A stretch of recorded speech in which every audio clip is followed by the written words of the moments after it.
ကျေးဇူးကုန်တော်အပေါင်းတရားဖြစ်ကြမှုသောအရှင်ဝိပတိမြတ်စွာဘုရားကိုယ်တော်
စွာဘုရားကိုယ်တော်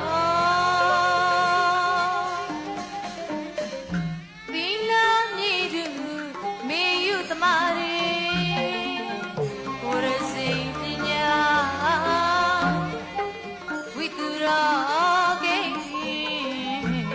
သိမ်မွေနဲ့နေခက်ခဲလာစွာတရားစေတနာသခင်ဖြစ်ကြမှုသောအရှင်ကောက်ကတန်မြတ်စွာ